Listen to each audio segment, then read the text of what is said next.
conocimiento, digamos, de acabado integral de nuestro pasado en la historia del ideal es fundamental. Por eso, digamos, constituir un archivo confiable, sólido, digamos, que recoja verdaderamente todas esas voces, resulta muy importante y es un trabajo que se hace por única vez.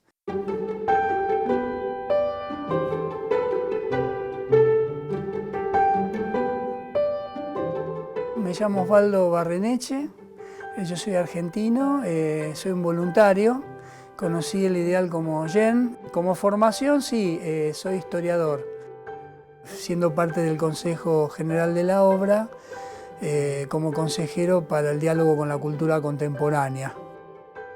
Las preguntas que nosotros podemos hacerle al pasado pueden cambiar y de hecho cambian. Cada generación formula nuevas preguntas hacia su pasado. Lo que no cambia es el pasado. El Archivo General del Movimiento de los Focolares conserva decenas de miles de documentos. Son escritos autógrafos, discursos y cartas. Son fotografías, grabaciones de audio, vídeos y películas, pero también objetos que documentan los inicios del movimiento y su desarrollo. La verdad es que trabajando con estos documentos uno tiene la impresión de tener delante un archivo vivo, porque se ven directamente las relaciones de Chiara con los papas, con el patriarca Atenágoras, con otras autoridades civiles y religiosas, con Don Foresi, con Igino Giordani, los escritos originales de Chiara, incluso los mensajes que ella escribió a los Gen 4, a los niños, todo el trabajo que realizó para las conexiones. Justamente ayer encontramos este pequeño misal enteramente en latín, que es el que Chiara usaba en los primeros tiempos. El Archivo General ha sido reconocido como bien cultural eclesiástico por la Conferencia Episcopal Italiana y como bien cultural de interés histórico particularmente importante por la Superintendencia Archivística y Bibliográfica del Lazio, Italia. Además de los escritos y grabaciones de Chiara Lubich, se conservan también los de Pasquale Foresi, Gino Giordani y los primeros colaboradores.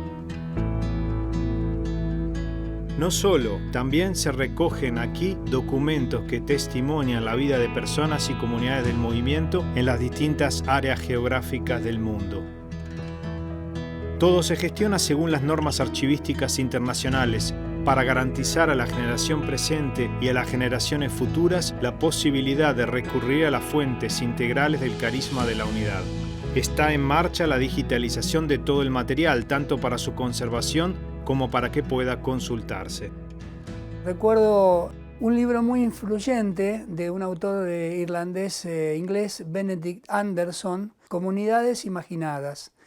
Y él, un poco hablando de la historia del surgimiento de los nacionalismos, de las naciones, hacía referencia a cómo, en cierto sentido, para justificar aquel momento presente en que las naciones debían consolidarse, se manipuló de algún modo el pasado. Podemos correr el mismo riesgo, digamos, ¿no? Quizás no en esta generación, porque en esta generación todavía se está sistematizando el material, articulándose los archivos, pero nada nos dice que si nosotros no hacemos bien este trabajo en este momento, nuevas generaciones quizá puedan enfatizar algunas cosas que dijo Chiara, ignorar otros y construir, digamos, un relato que se va a parecer mucho más a una ideología que a un carisma. Hablando de la tradición, el compositor austriaco Gustav Mahler dijo: se trata de custodiar el fuego, no de adorar las cenizas. Esto nos ha gustado mucho, de hecho nos recordó lo que Chiara decía sobre los informes que recibía de todo el mundo. Ella decía: los conservamos todos porque son el testimonio de la obra de Dios, de la historia de la obra de Dios. Así que piensen lo que significa tener todo este material en la mano, estatutos, los escritos, las películas, los vídeos. Es todo un patrimonio que nos ayudará a permanecer fieles al carisma. Cuando no digo un cristiano, un uomo o una donna. Cuando no digo un cristiano, sino un hombre o una mujer cierra la llave de la memoria, empieza a morir. Por favor. Por favor. Memoria. Memoria. El Papa, digamos, en ese discurso o ese mensaje a la comunidad de Lopiano de mayo del 2018, dejó una serie de mensajes, ¿no? Entre ellos resalta mucho el énfasis que él dio hacia el tema de la memoria, la importancia de la memoria. Citando la carta de los Hebreos, él habla de traer a la memoria los días pasados. Y dice, reavivar en nuestro corazón y en nuestra mente el fuego de la experiencia de la cual todo nació. Entonces, a mí me parece que ahí, viéndolo con un ojo de historiador, digamos, la palabra clave es el verbo, reavivar.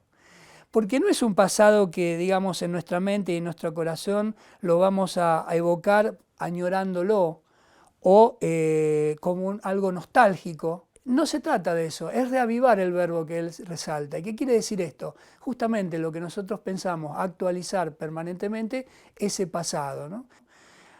Ahora, nosotros tenemos un patrimonio, digamos, quizá preservado en esos archivos de Chiara, que ha hablado de muchísimos temas. Entonces, alguien dice, no, la cultura posmoderna actual es difícil digamos, de entender porque nosotros, digamos, Chiara nos enseñó a lo mejor en otro contexto cultural, pero ella dio muchas claves de lectura que bien analizadas y profundizadas pueden dar y dan respuesta al momento presente. Y me parece que son puertas de entrada a un diálogo con la cultura contemporánea que basta saberla descubrir e intentar responderla, ¿verdad?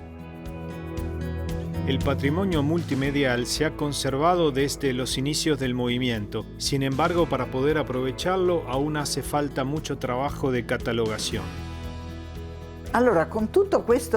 Así que todo este material que tenemos y que tiene una gran demanda, nos lo piden profesores, estudiantes e incluso muchos en el movimiento, para ponerlo a disposición primero debemos reorganizarlo con catálogos, descripciones, enlazando los discursos con las fotos, con las películas, con los vídeos, para que todo esté disponible. Pueden imaginarse la cantidad de trabajo. Entonces, por eso, para hacer frente a este trabajo necesitamos personas, competencias y recursos económicos.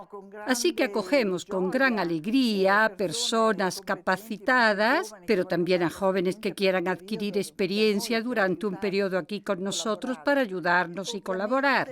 Naturalmente, hacemos nuestra parte, participamos en concursos, buscamos otras financiaciones, pero luego, por supuesto, cada día rezamos por la providencia y también contamos siempre con la comunión de bienes.